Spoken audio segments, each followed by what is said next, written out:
আসসালামু আলাইকুম এভরিওয়ান, সবাই কেমন আছেন? আশা করি ভালো আছেন। আজকে আবারও চলে আসলাম নতুন একটি ড্রেসের ভিডিও নিয়ে। অনেকেই আমার এই ড্রেসের ডিজাইনগুলো পছন্দ করেন, কিভাবে লেস দিয়ে ডিজাইন করি। এর জন্য আজকে আবারও নতুন একটি ড্রেসের ভিডিও নিয়ে হাজির হলাম। নতুন কিছু ডিজাইন করেছি ড্রেসে, দেখতে পাচ্ছেন হাতাটা, গলাটা এবং সালোয়ারের পায়ে কিন্তু সালোয়ারেও কিন্তু ডিজাইন করেছি বা প্যান্টের মধ্যে ডিজাইন করেছি। আর এই যে দেখুন কত সুন্দর একটা লেস দিয়ে আজকে ড্রেসটা বানাবো। এই লেসটা আমি 40 টাকা গজ করে কিনে এনেছি। আর জাম কালারের লেস ছিল, দেখতে কিন্তু অনেক সুন্দর ছিল। আমি কিন্তু এই ড্রেসের গলাটা পান গলা দিয়েছি আর পিছনে নৌকা গলা দিয়েছি। সবসময় আমি পিছনে ছোট গলাই দিই। সামনে যে পান গলার সামনের কিছু অংশ আমি লেস বসিয়ে নিব, পরে বাকি কাজটা করব। আর খুব শর্টকাট সিম্পল ভাবেই কিন্তু ডিজাইনগুলো করা যায়, খুব সুন্দর লাগে। আপনারা যদি এরকম আরো সুন্দর ডিজাইন দেখতে চান অবশ্যই পেজটি ফলো দিয়ে রাখবেন, টিকটক আইডিটি ফলো দিয়ে রাখবেন এবং যারা ইউটিউব থেকে দেখছেন তারা ইউটিউব চ্যানেলটি সাবস্ক্রাইব করে দিবেন, ঠিক আছে? আমার ফেসবুক পেজ, ইউটিউব চ্যানেল এবং টিকটক আইডির নাম মাই হবি প্রজেক্ট, এই নামে আপনারা বর্তমানে ভিডিওগুলো দেখছেন। তো আমি যে লেসের আগাটার মধ্যে আমি একটু গ্যাস লাইট দিয়ে একটু পুড়িয়ে নিয়েছি, এতে করে সুতাটা আর উঠবে না। এখন আমি রাউন্ড করে করে ডিজাইনটা করে নিব। এখান থেকে আমি কিন্তু একটু কোনা করে নিব, কোনা করে একটা রাউন্ড শেপ দিব।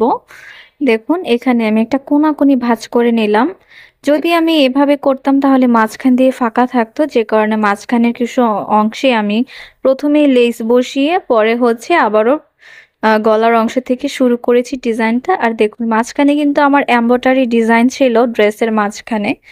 তো এইটার সাইড দিয়ে আমি একটা এভাবে পান, কি বলে এটাকে, একটু কোনাকুনি বা পান ডিজাইনের মতো আমি একটু কোনাকুনি ডিজাইন করে নিয়েছি, এতে করে কিন্তু ভালো লাগে দেখতে। দেখুন এখন আমি আবারও আরেকটা কোনা করব, আর একটা সাইড সেলানোর পরে আরো একটা সাইড সেলাই করে দিলেই কিন্তু সেলাইটা টেকসই হয়ে যাবে। দেখুন গলার কাজটা কিন্তু শেষ, দেখতে কিন্তু অনেক ভালো লাগছে, তাই না? এটাও কিন্তু একটা নতুন ডিজাইন হয়ে গেল। তো এখন আমি হাতার মধ্যে লেস বসাবো। এই যে দেখুন হাতার প্রথমে হাতাটা আমি বর্ডার করে নিয়েছি, বর্ডার করার পরে উপরে লেসটা বসিয়ে দিচ্ছি আর দুইটা সেলাই করে দিব, এতে করে লেসটা ভালো করে বসে থাকবে, ঠিক আছে? আর লেসটা অনেক সুন্দর, আমার থেকে অনেক ভালো লাগছিল। এরপরে যদি আবারও ড্রেস বানাই এরকম আরেকটা লেস নিয়ে আসবো। দেখুন কত সুন্দর একটা কালার, অনেক খোঁজাখুঁজির পরে এই কালারটা পেয়েছি। যেমনটা আমার ওড়নার কালার ছিল সেম সেম কিন্তু পাইনি, একটু লাইট ডিপ হয়েছে। এখন আমি সালোয়ারের যে পাটিশের ডিজাইন, এই ডিজাইনটাতে আমি লেস বসিয়ে দিচ্ছি। হ্যাঁ, আজকে আমি দুইটা লাইনে লেস বসাবো, দেখতে ভালো লাগবে। আর আশেপাশে যেই শব্দ হচ্ছে আপনারা একটু ইগনোর করবেন, আশেপাশে অনেক বাচ্চারা থাকে। দেখুন এই যে ফুলের উপরেও কিন্তু আমি একটা বর্ডার লাইন করে দিচ্ছি। এই আর আরো একটা ডিজাইন।